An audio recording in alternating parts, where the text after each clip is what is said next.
Hi guys, it's your girl Saria. And I'm Sherry, and you're listening to Her Untold podcast. So before we get into it, because it's been 4 weeks since we recorded, we thought we'd just give a little catch up of what's been going on in our life. a little bit of a transformation. Have you seen her hair?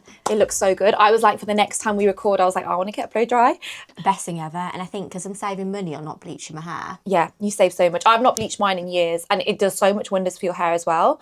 Like, it looks really, really healthy. Guys, my hair's probably not looking the best right now because I was meant to wash it yesterday, but I was really tired. But literally, I was like, next time I'm going to blow dry it. So I love darker hair though, because my friends always say the same. They're like, should I go lighter or darker? And I'm like, always darker. But that's just my personal preference. I think it looks amazing. I have grown to love darker hair now. Can I ask you a personal question? Go on then. Because someone commented, guys, you must have seen some of the comments we've been getting, yeah? Someone commented, oh, well, clearly you're not Sikh because have you seen your hair? Like, you're blonde. Oh, I think I'm a white girl. They're like, so forget everything you were speaking about. They just didn't even acknowledge that. Yeah. They said, well, you're not Sikh anyways because have you seen your hair? Like, it's blonde. So now I'm allowed to be... So now she's Sikh. Because I've got my dark natural hair back. Is that what caused you to try dyeing your Honestly, I just couldn't deal with the hate. I felt so low and I had to dye my hair dark. She's being sarcastic, guys. But yeah, no, honestly, it has made such a difference. I feel like I can wear more coloured clothing as well. I love dark hair, yeah. I feel like because it is hard to maintain, it gets to a point like after a few washes, it can start to look a bit brassy. So I feel like I lost a lot of self-confidence when it went brassy. Yeah. Because I just felt like it wasn't clean. It didn't look how it was supposed to look. And I didn't feel put together. Because you use all the shampoo. Like I remember that I used to use like this blue shampoo. Yeah. It feels like forever ago now. Yeah, I used to use all that, and it just used to go, and I just got to the point where, and my hair literally felt like straw. Tell me what's been happening with you over the past 4 weeks. So obviously it was Rio's birthday, so that was really full on. Like his birthday eve was full on, decorated the whole house. Probably saw it on Instagram. And then his actual birthday was really cute. Like my immediate family came over. We did all of his gifts and stuff. I was really emotional. Like that's no joke when people say you get really emotional. Yeah. I think because it brings up like. One, they're not a baby no more, technically. I mean, they're always going to be your baby. But I think it also, like, brings up, like, the birth trauma. Like, this time last year, I was going through this. Like, do you understand? And then he had his party. That was amazing. His party was so good, honestly. And then it was my birthday. So I went to Manchester this weekend. And I had a night out. It was, like, my first night out in, like, 2 years, literally. Proper one. And it was fun. But it reminded me the next day that I'm not cut out for the going out life again. Because we wasted the whole day of Saturday. We were like, we'll go shopping, we'll do this, we're meant to go brunch. It was like 6 p.m. and we hadn't left the Airbnb. Yeah, and then we went out for dinner and stuff. And then it was really nice that night to actually just sleep baby free. Like I put a podcast on and I actually, because normally I have the white noise on. Yes, I know. Yeah, and that was my first night. Obviously, that was my first proper night away from Maria, because even the first night I was away from him, but I was out, so I wasn't really doing what I used to. I wasn't sleeping, guys, and I just had such a good sleep. But now I'm all partied out. Now. You good for a year? Oh, definitely good for you. I've got a few birthday parties coming up, though. 30th? I've got a 30th. I've got my friend's boyfriend's 30th next week. Amazing. But I'm not going to drink or anything. I'm just going to go. I'm just so off put from that night. And then the week after, it's my friend's first birthday. So that would be cute. And then it's my mum's birthday. And then we're recording another podcast. And then we're recording another podcast. And then I'm going to London for a makeup masterclass as well. Amazing. Yeah. Fab. No. I always think like this time of year ends up being really, really busy. It does. It's quite overwhelming, especially when you have a kid. Because you feel like... I think when you've got a kid in a business. Yeah. It's true. Yeah. I'm just so overwhelmed with life at the moment. Honestly, I was like literally, I was saying to my client yesterday, like I'm taking a Rio for his 1 year jabs tomorrow. I might tell them like, can you book me in for like ECG? Because I felt like my chest was hurting. Oh. And then like, but I think it's like reflux because like when I get stressed, it can happen, I think. Okay. But then I was like, getting stressed about that, and I was like, I need to relax. Like go for a facial, have a Epsom salt bath. And and that's why I'm going to get my hair done next time. I think that's spa. Maybe you need a post night out spa. I know. Okay. Right, so that was a little catch up. Yeah, it's been good actually. Yeah. And let's get into today's episode. So today we are actually leaning in more towards Saria's story and basically talking about when forever falls apart. Mm-hmm. It's quite a deep story. We're going to be going into a lot of details about your past relationship Yeah. and how you felt navigating the ups and the downs of it as well. Yeah. So no one walks down the aisle thinking they'll one day walk away. But what happens when the person you built your life around becomes the reason it falls apart? So obviously this episode is a really personal one, but I do feel like I need to open up about what I kind of went through, the red flags I ignored, and kind of how I rebuilt myself, but also how stuff can still go on to this day. It's not like as easy as when you have a child with someone, even kind of if you don't and you just go through a divorce process, you can't just say, it's not like a high school breakup, like, okay, bye, see ya. There's so much stuff that needs to be sorted, so much manipulation that still goes on. Even to this day, I still get, I was speaking to someone on my birthday actually, because she sent me such a nice message. She's now a single mom as well, but about like post-separation abuse. It's just an ongoing thing, to be fair. So yeah, I just want to make clear this episode is not about placing blame on someone or slandering people or whatever. It's just my story, my truth. Your opinions and just reflecting on it. Yeah, and if my story can help another woman, which I know even what I've just shared already helps so many, I want to do that because I don't want anyone to go through what I went through. And also like the aftermath of if my story now can help women navigate life after, I'd want to be that voice and I want to help them. I don't know if you saw on my Insta the other day, I posted like Shakira talking about similar stuff. She goes, we've been told for so long that to say certain things for society, for our kids and stuff like that, but it shouldn't be that way. Like we shouldn't have to suppress our emotions. If anything, someone told me Rio will be think you're so brave. Actually, so many people have told me, will think you're so brave for coming out speaking about this stuff. And I never want to lie to him anyways. I think that does more harm than good. I want to be his safe space. I want him to come, like, life is messy. You know, I don't want him to paint this picture like it's all fairy tales. And I want to be real with him when he's old enough, obviously. And so many people have said he's going to think you're so brave for speaking up and helping other women. But I think that's what Shakira was saying in her little speech. I think she was saying we should not be silenced for society, for our kids. If anything, is maybe doing more harm than good. But it was another video I shared that one of my followers sent me. And it was like, if you're uncomfortable, maybe it was mainly talking to the abusers. If you're uncomfortable about someone talking about their story online, maybe you shouldn't have made that their story. That's really powerful line. Yeah. Because obviously in my situation, I'm still getting like manipulation to this day, some form of like abuse of like me speaking up about it. And this person, I really related to what she was saying. It was like, you shouldn't have made that my story. Like, what do you want me to do? Lie? Just as a disclaimer, these are our opinions. This is Saria's story, her opinions, my her experiences. Truth. Yeah. I think we are very aware that this isn't about blame. This is about... It's about what happened. Yeah. I can't change what happened to me. Like, no one's going to come online and lie because that's defamation. Yeah. So everything I say is what happened in my experience. And that's what it is. And you're just reflecting. And I'm reflecting on it. So if I say, this happened to me, I think that's such a nasty thing. I think that's such an evil thing. I just think if someone can do that to someone, I think that's evil. So that is even if you opinion. did that. Yeah, if you did that to someone, for example, I would say, in my opinion, I think that's evil. Okay. Yeah? Fine. Yeah. So we just want to make that clear. Like, the truth is, I'm saying the truth of what happened to me.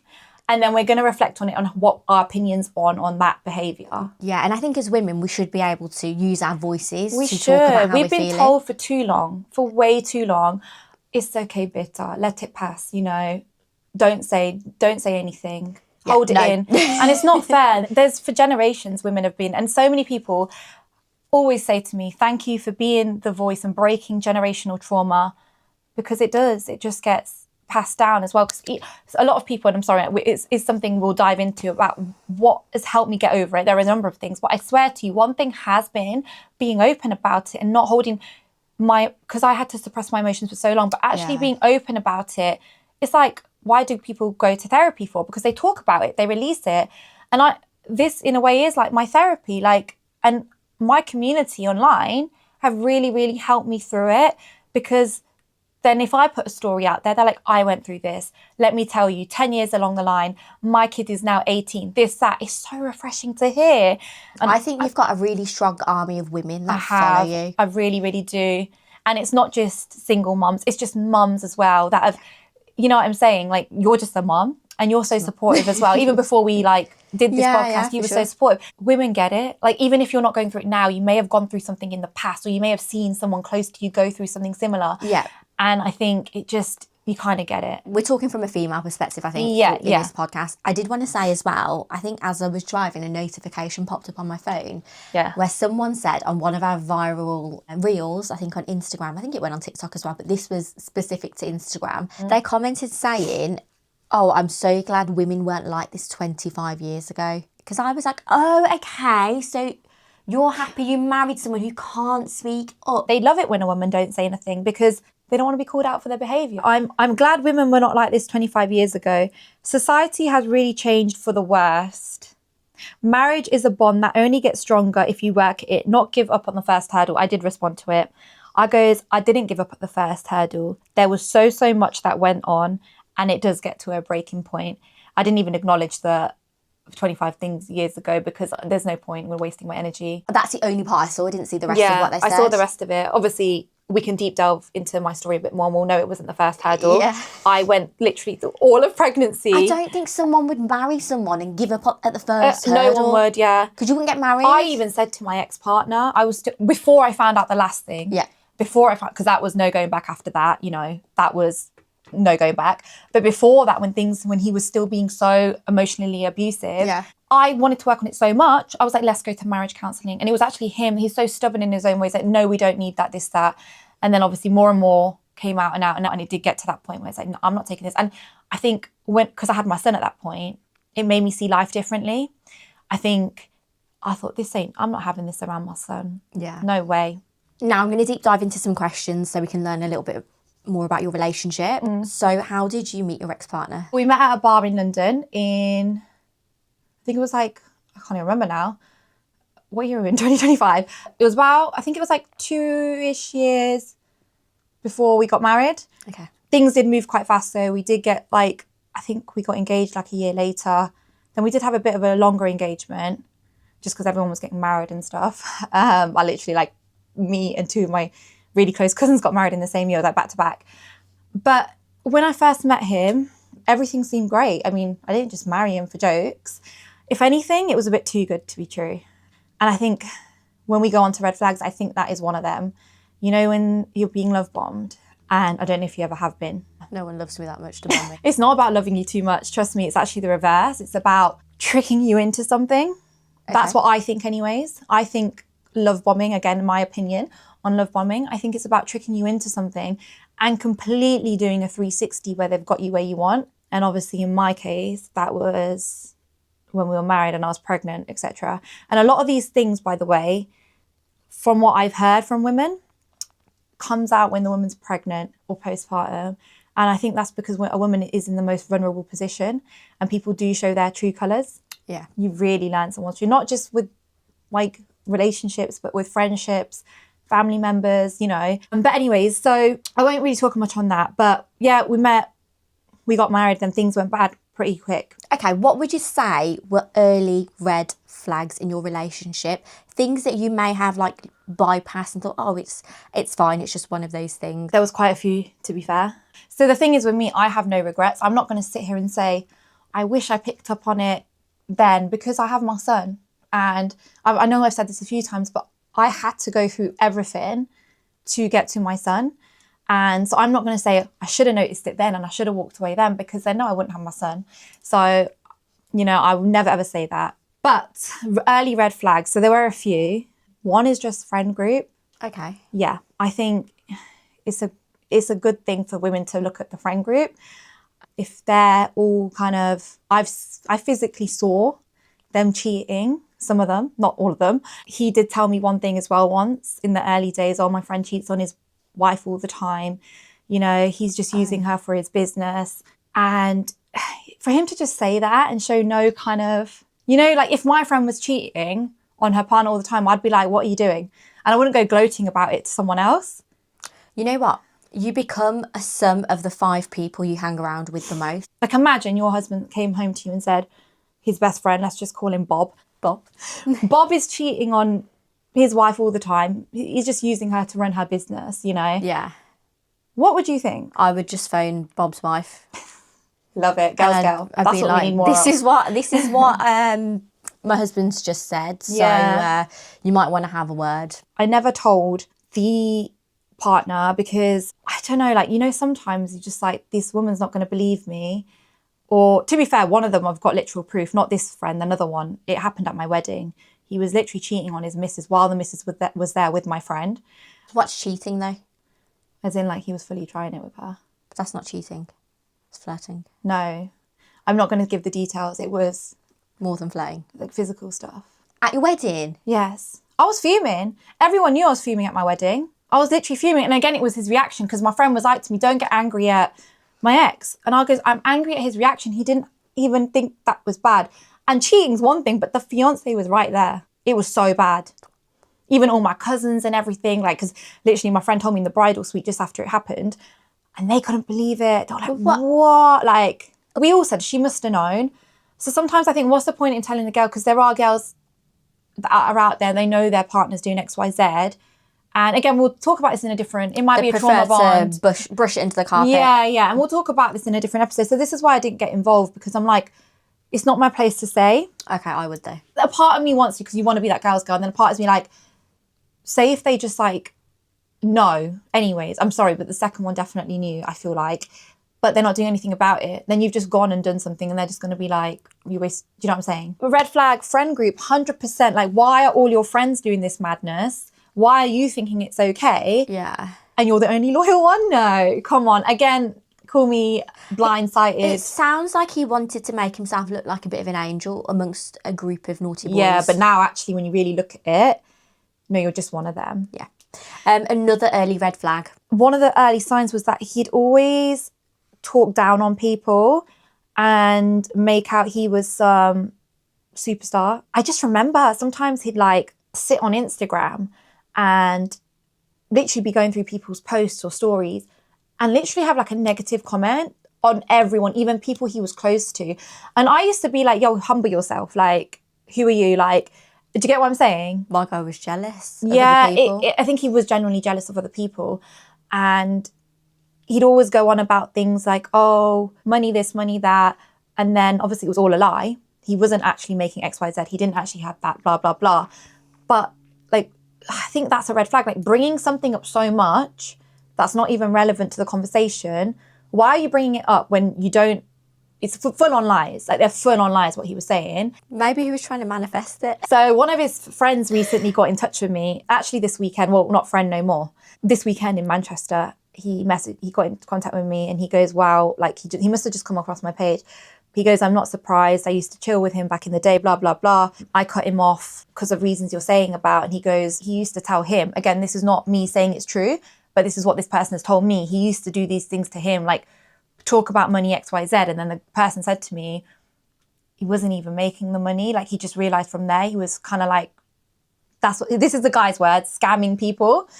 And this person also told me, so that, you know, the stuff I caught him, how he cheated on me. He told me that when they were younger, not too much younger, but before I came in the picture, that he'd like be going to places that did this kind of stuff while he was seeing someone. And it did, to be fair, like it still did get to me a bit because it's like, although I'm like completely over it with him, it's just like, wow, so blindsided. But in a way, it's kind of freeing to know that this happened way before me. And although it's never the victim's fault, if you get cheated on, it's nothing to do with you. Yeah. It's always the person's insecurities.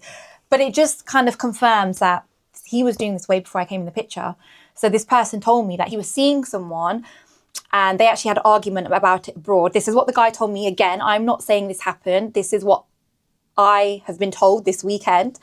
And he goes, we'd be in Europe and he'd be saying, let's go here. And the guy was like, no, I'm not going to do that. And this guy said he went home and went to sleep. And he goes, apparently he said to him, I get a thrill out of doing it. Like, that sounds like an addiction. Addiction. It is.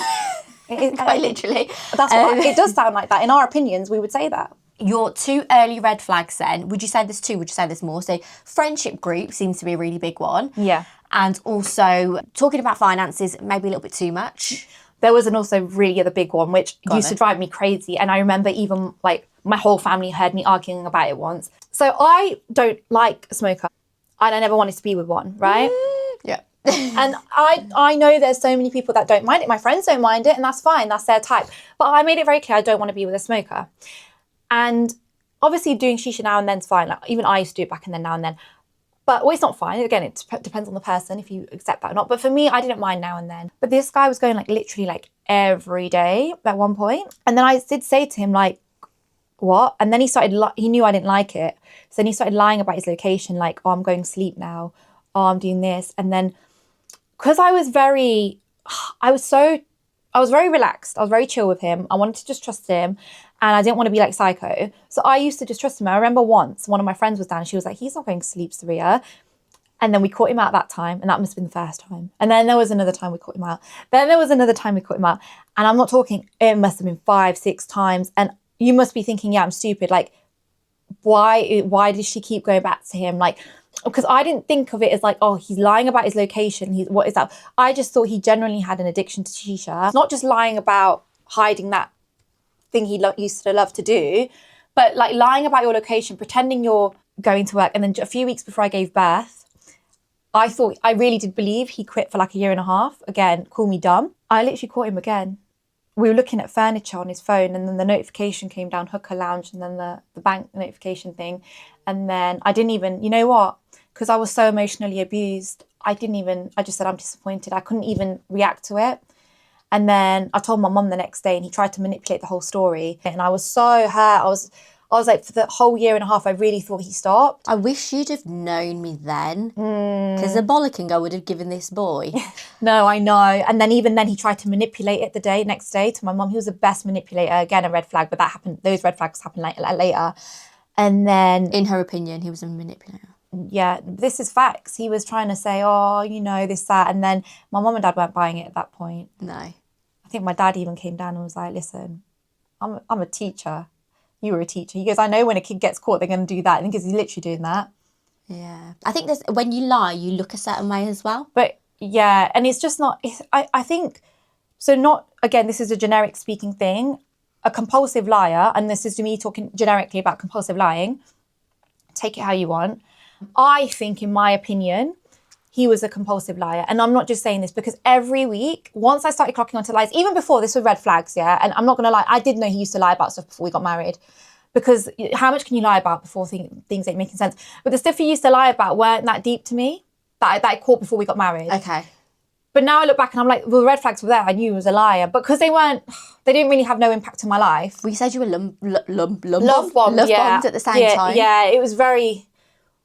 call me whatever. I was in a trauma bond as well then, in a way. And sometimes you get so attached that you don't want that relationship to break down. Yeah. So you just accept things. I've been in those situations where I accepted things that actually I should have spoken about. And also, I guess you were engaged, you were going to get married. And so what you meant to do, pull out. I'm not going to lie, when the last time I caught him going shisha when it was really bad, we were engaged. And I did think if we weren't engaged, I do think I would have walked away. I think if your heart's not in it, it's okay to walk away. And I don't think there's anything embarrassing about it. I know you sort of get scared because so much money's gone into it, X, Y, and Z. Yeah, and we've got engaged. And I ended up walking away anyways. But like I said, I have no regrets because I wouldn't have had my son. Yeah. And I really did think he'd change his ways then. Like I said, after that, I didn't catch him for 1.5 years. Well done. but things were so obvious. I'll tell you some of the stuff. So the thing he cheated on me with, now, again, in my opinion, I replay things. He used to say, I'm going gym for the whole day, literally like the whole day. He'd come back and then shower. And I remember once I said to him, you've just gone to the spa, why are you showering here? And he said, I've just done a shit, so I'm going to have a shower. And now it all makes sense. Like, well, you're probably doing both, probably at the shisha. Again, this is my opinion. I don't have proof of him of this specific time. This is a story that you've made. Yeah, because like I have got proof of him cheating on me, how he did, but I've not got proof of, but you replay everything. Obviously, the time you get caught is never the time it just happens. And as I said, his friend came forward and told me he's been doing this. I'm sorry, I don't know how I held that together for so long. Sometimes it's like, do you laugh or you cry at this shit? I've just did a shit. I need a shower. At least we know he's a clean boy. But actually, him doing the dirty or whatever and then coming home to you, he could have given you all sorts. And this is what annoyed me so much because I was pregnant as well. He put mine and my son's life at risk. What a rotten human being, in my opinion. No, yeah, he put mine and my son's life at risk, you know. Oh my God. But anyways, yeah, he came home, he said, all this stuff, because I trusted him. I was so relaxed. People don't understand. I was so relaxed with him. It was too relaxed, actually. And he'd be gone the whole day, and I literally thought he was sitting in the gym all day. Come on, Saria. And obviously, I didn't think, like I said, he was probably doing both. He was probably actually doing the cheating thing, how he cheated on me. Because even in Stockholm, we went away with all my family, again, when I was pregnant. And this is, again, I'll go into it, this was I was literally walking the streets of Stockholm, crying my eyes out all alone. And he didn't even give a shit. Like, my wife is pregnant. Again, I was pregnant. Even if you're not pregnant, come on. And he didn't even give a shit because, again, I found out more lies there. So even there, he was nowhere to be found for a few hours. Like, I thought all the boys were together and I was with my girl cousins and all the boys turn up and I'm like, where's my ex-partner? No one knew where he was. And now I'm thinking, okay, well, when I found out everything I think he was doing it then, especially because his friend said in Europe thing. How do you even find those places to go then? Oh, when I caught him doing the apps, he knew the websites off by heart. So how do you, if it's just one time, how do you know the website's off by heart? That sounds like a deep culture he was like yeah, but do you know what? Shall I tell you why in my opinion, why I know it wasn't just the time I caught him? Go on. Because, like I've said, there was all these times he was missing. Like, even when Rio was 2-3 weeks old, his parents were in India. Yeah. He went to London. I literally had a C-section. You know, that's very, very hard to recover from, as you know. So I couldn't really bend down. So he should have been there for his son and me. And the day I caught him doing the stuff, he did admit to, I've not been there for you and your son. Then he carried on not being there. But anyways, he went back to London. No one could understand why, because I'd just given birth. His newborn, Aria was just a newborn. His parents weren't there. And it was, my mum had to help me out loads then. And now it all makes sense. Like, you weren't, like, there was all these this is why I believe there was much more. But when I got caught, so my friend went through something similar years ago with one of my ex-partners, and she goes, when I caught him, he started showing his bank statements to prove that he didn't go through with it and stuff not. So I said, show me your bank statements. I want to see how much you've been doing it. And he said, no. So that's just proof in itself, isn't it? Yeah. Imagine you're trying to prove to yourself that you've not been doing it a lot. You'd be like, here, look, here's my bank statements. I'm not done it. He said no and walked out the room. And my friend got well angry. She's like, oh my God, he's such a mute button, man. She was like, there's no point even like having this conversation. You know what it is. Like, you know what I was saying last time about people being on different intellectual levels? Yeah. It's you're asking for your peace of mind. Yeah. But to him, he doesn't understand that. I don't think he could put two and two together. No, he didn't realise. He definitely realised. Because I said to him, this is your proof to show. Okay. And he said no. It sounds like it's an addiction. He knows how bad it is, because this is why he keeps emotionally abusing me to this day, to not talk about it. So he needs, because he don't want my story to go out there. And it goes back to, if you don't like this, you shouldn't have made it my story. We might do another episode on red flags, because there are quite a few, and I don't want to sit here talking about all of them in one. But we'll get some red flags another time, and we'll go through just not even what I've been through, not even what you've been through, but just general red flags and green flags. But there are more, and I don't want to just bore everyone with. Yeah, and I think it's important to note as well that although we're talking about like the negative impacts and things like that, we are going to talk about positive things as well. It's not just negative. Yeah. Another red flag was he'd go out a lot. Yeah, like literally it was like every weekend, and obviously now I think that obviously he was going out and to do his business, whatever, you know, as I've caught him doing some stuff. Obviously back then I didn't see it. But then if I would go out, I remember once I went out with my friend, he was really, really paranoid. Oh. He was making up stuff. Like he said, oh, someone saw you in the club. And then I messaged the person saying, well, what did you see? And then he goes, oh, I just lied about that. Unsend the message. Okay. It was very paranoia. He was paranoid. And then another time I went out and he was really, you know, we could just see it. Like it goes back to, you know, when sometimes you can just see it on someone's face. He was really paranoid. He was like, so how was your night out then? Oh, okay. Oh, so all these questions, like really paranoid. If he'd go out all the time, if I'd go, it was really paranoid. Like I said, he was even checking like the bars and stuff, stories and stuff. I think paranoia is, in my opinion, a red flag, because why are you paranoid? Unless you're doing something silly yourself. Yeah. Okay, we're going to move on to the breaking point and what was the final straw. So when I got pregnant, the first couple of days, I hadn't found out anything. But now even looking back on those first couple of days, like he was not like, you know how tired, were you very tired in your first trimester? Bad. Oh my God, first trimester was not nice. I was very, very tired, very, very nauseous. I remember once in the night I said, can you get me some water, please? Because it was like I was beyond tired. It was night and I think I was extra thirsty as well. And he started moaning about it. Oh. And I literally, when the stuff came out a few days ago and I rang my mum crying, I was like, you can't even go get me water. And it's really bad, like even stuff like that. But that's two different things. But then, so stuff got really bad a few days after I got pregnant because I was like, okay, well, so our plan was, I told you before, our plan was to move to Dubai. So I was like, okay, no, that's not going to happen. You know, family support and stuff. We need a house here and stuff. And then from there, a lot of financial lies came out. I was like, whoa, like it was like he would just lie about like so much. Like I'm not even going to go into detail with it, but yeah, just so much. Like even the house, my house now, I got in my own name. I'm glad you did that. I'm so glad I did now. But at the time, obviously, and now I'm like, because he could like we couldn't have done it in his name anyways because of all the lies and stuff. And then just, I think also he didn't want me to see, because when you apply for a mortgage, you've got to put your statements and stuff in, don't you? Okay. I think he didn't want me to see obviously the stuff that I asked for proof of. So I'm so glad I got it in my name, but he physically couldn't anyways because of all the lies I found out. So that's how I found out, because I was like, okay, we need to get a house. It's like, did you not think about this before marrying me, that these lies are going to come out one day? Or did you just think I was going to sit at your mum's house forever and not say this? I don't know if he genuinely thought he'd get away with it forever.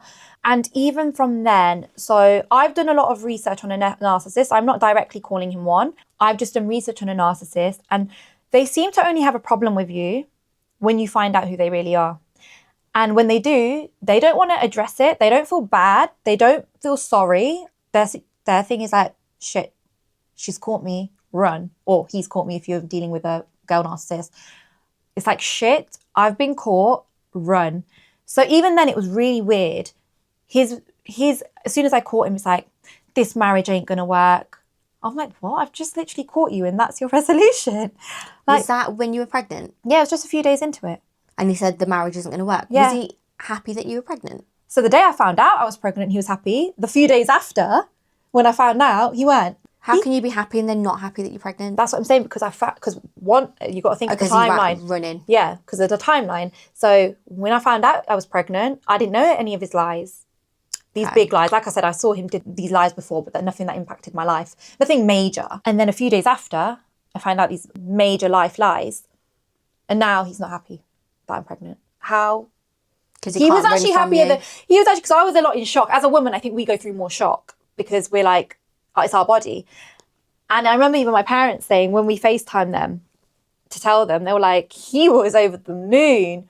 Oh. And then in a matter of days, and like I said, that is it. I've done research into narcissists. They literally run. And again, I'm not calling his mum one, but that was her situation as well. And I think his mum is, how he's been brought up is due to, I think, his mum, because she's one of those, he can do no wrong. And that was her resolution as well. It was not like, how could you lie about that? She said some really hurtful stuff that I'm not going to say on here, but she was like, end the marriage, end this, end that. And I was like, whoa, just because you lot have been caught out. But then obviously we moved past that. Like, again, I think I had hope that he might change, especially because I was having a baby. I thought maybe he would really fix up, when baby comes, because even the whole pregnancy, I'm not joking to you, every single week there was a lie, whether it was big or small. Some of them were little, some of them were big, but I was just done. And you said this in a previous podcast, it can drive you crazy. It really started to drive me crazy. And especially because I was pregnant as well, and you're very hormonal, and then you're like, is it just me being hormonal? Is that? And then I'd have to talk to my friends and family about it. And they were like, Saria, like, it's nothing to do with you being pregnant. This is hella bad. Like, and I couldn't even, it's just funny because when women are pregnant, they get angry at like the smallest thing. Yeah, sure. It's like, oh my God, you didn't do it. Oh my God. And if anything, I had to get less angry about stuff when I was pregnant. I had to suppress my emotions more because that's when the emotional abuse went really bad. And there was just lies after lies. In a way as well, I feel like he tried to, there was only two places I really went the gym and my grandma's, yeah? He even tried to stop those. He didn't like me going to the gym. He didn't like me going to my grandma's. Like, he tried to, in a way, it's kind of like trying to isolate you. Big time. Yeah. And it was really weird. I remember saying to my mum, like, how is he going to get angry at this stuff? Like, I'm going to my grandma's. So, like, literally, he didn't like that. He didn't want me going there. That's mad. Even if he would be at work, he wouldn't want me going into my grandma's. But it did get so much worse. It got a lot worse. And maybe we should wrap up though now. And in the next episode, we can maybe talk about breaking points, aftermath of separation. Because I know obviously so many people are scared of the aftermath after leaving a situation like this. So maybe we'll leave that for the next episode. But this was kind of more about red flags and how I got to the initial stages of the beginning of the end. He can go weeks and weeks and weeks not knowing how he's sending. It's not helping out. You're not babysitting. It's your own bloody kid. And then my dad had to talk to him. Again, I just gave birth, guys, and he was trying to do this to me because that's when I found out a lot of his life lies. Because he was trying to pressure me to remortgage my house. He was trying to scam me and stuff. Yeah. Most fathers would want to be bonding with their child as much as possible the first few weeks and days of their life, but you don't. I'm actually shocked. I'm actually shocked. He manipulated me. He manipulated my family. Oh, you should be really embarrassed. It really, really does make me sad. I can barely move, and you can't even check in with me daily to ask how I am. I'm bleeding. He was really angry that I'd wasted his night, because you don't know, babies wake up in the night. I don't think he deserves to be a dad. He was trying to take Rio's money, which is sad. I beg your pardon, what? What the hell are you doing? And I weren't the first victim, by the way. I've had about 4 or 5 girls come forward. It's very emotional, isn't it? That was like the ultimate no going back, no going back.